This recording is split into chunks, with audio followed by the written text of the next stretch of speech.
Gold, trusted gold buyers. మీరు తాకట్టు పెట్టిన బంగారాన్ని విడిపించి ఈ రోజు ఉన్న మార్కెట్ ధరకు కొనబడను.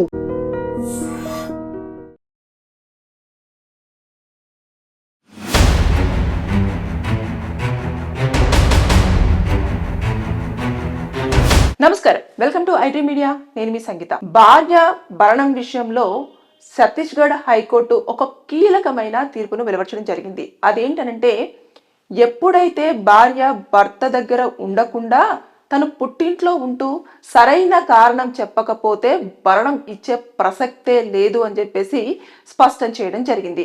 అసలు ఏం జరిగిందంటే, ఛత్తీస్గఢ్ హైకోర్టుకి ఒక ఇద్దరు భార్యాభర్తలు కేసు ఫైల్ చేసుకోవడం జరిగింది. అక్కడ భరణం విషయంలో డిస్కషన్ వచ్చినప్పుడు అతను ఎలాంటి కారణం చెప్పకుండానే ఇంటి నుంచి వెళ్ళిపోవడం జరిగింది. ఎన్నిసార్లు కాపురానికి పిలిచినప్పటికీ కూడా తను రావడం లేదు అని చెప్పేసి భర్త అక్కడ చెప్పడం జరిగింది.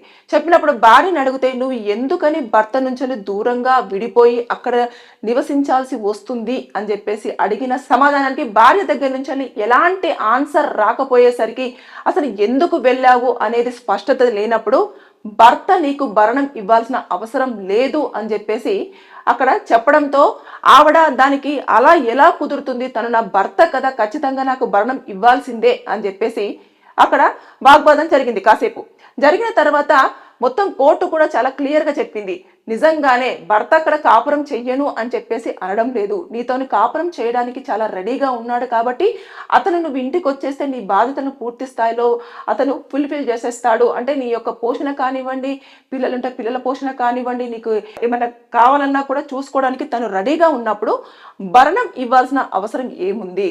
దాంతోపాటు నీకు కరెక్ట్ కొడుతున్నాడా, తిడుతున్నాడా, మానసికంగా వేధిస్తున్నాడా, లేదు అనుకుంటే నిన్ను అనుమానిస్తున్నాడా, ఎలాంటి కారణాలు కూడా ఇక్కడ నువ్వు చూపించకుండా నువ్వు ఎక్కడో నీ యొక్క ప్రైవసీగా ఉంటూ నీ యొక్క ఫ్రీడమ్ను ఎంచుకొని ఇక్కడ భర్త నుంచి సపరేట్గా వెళ్ళిపోయి నువ్వు భరణం అడిగే రైట్స్ లేవు అని చెప్పేసి చాలా క్లియర్గా చెప్పడం జరిగింది.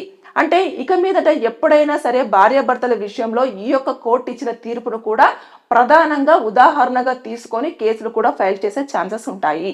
కాబట్టి భార్య ఎప్పుడు కూడా భర్త నుంచి దూరంగా, అత్తమామలకు దూరంగా ఉంటున్నప్పుడు కరెక్ట్ రీజన్ అనేది చెప్పాలి. అంటే నాకు భర్త వల్ల ఇలాంటి ఇబ్బంది ఉంది, లేదంటే భర్త తాగి వచ్చి రోజు కొడుతున్నాడు, లేదు అనుకుంటే భర్త నన్ను అనుమానిస్తున్నాడు, లేదంటే భర్త నాకు ఓన్లీ అత్త మామ మాటలే వినడం, నన్ను అనుమానించడం ఇలా చేస్తున్నాడు అని చెప్పేసి కనుక మీరు సరైన కీలకమైన ఎవిడెన్సెస్ చూపిస్తూ వాటిని రీజన్స్ చెప్పినట్లయితే అప్పుడు మాత్రమే మీకు భర్త నుంచి దూరంగా నివసిస్తున్నప్పుడు భరణం అనేది ఇవ్వడం జరుగుతుంది. లేని పక్షంలో మీరు ఎన్ని సంవత్సరాలు ఎక్కడ ఉన్నా సరే మీరు కారణం చూపించినంత వరకు కూడా భర్త నుంచి ఒక్క రూపాయి కూడా మీకు వర్తించదు అని చెప్పేసి ఇక్కడ కోర్టు ఇచ్చిన తీర్పులో స్పష్టంగా మనకు అర్థమవుతుంది.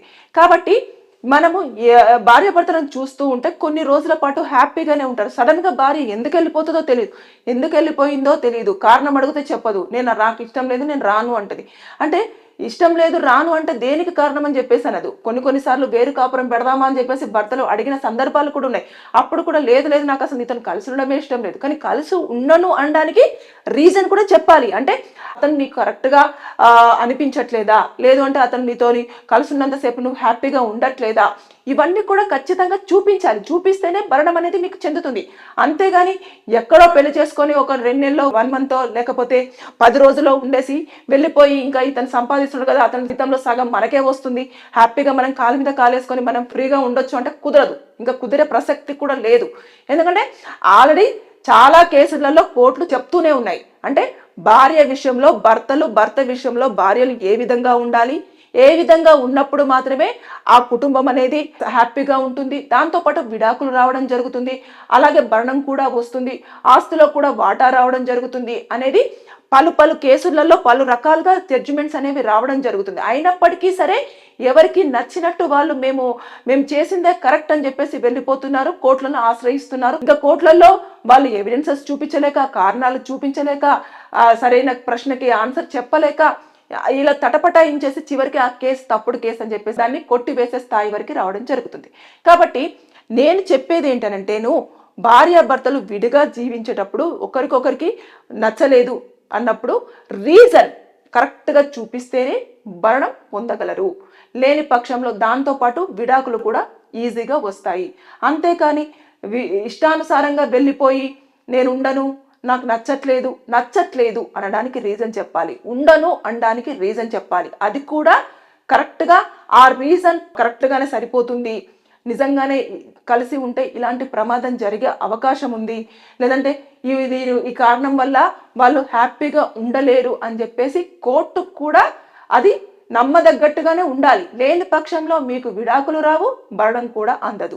కాబట్టి ఛత్తీస్గఢ్ హైకోర్టు ఇచ్చిన తీర్పులో మాత్రము ఈ యొక్క కేసును కొన్ని కేసులలో ఇక మీదట ఉదాహరణగా చూపిస్తూ ఎవరైతే భరణం కోరుతూ ఉంటారో ఆ మహిళలకు ఖచ్చితంగా షాక్ అనే చెప్పేసి అనుకోవచ్చు. ఇంకా భర్తలు మాత్రం చాలా హ్యాపీగా గుండెల మీద చేయి వేసుకోవచ్చు.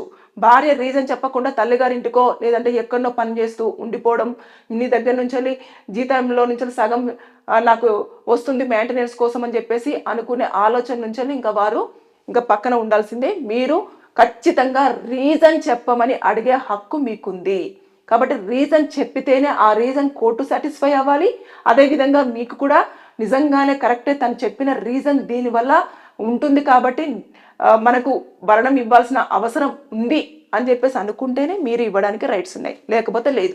కాబట్టి ఛత్తీస్గఢ్ హైకోర్టు ఇచ్చిన జడ్జిమెంట్ ప్రకారంగా మాత్రం చాలా కేసులు ఇప్పుడు ఏ విధంగా ఉండబోతాయి అనేది మనం వేచి చూడాల్సిందే. Thank you.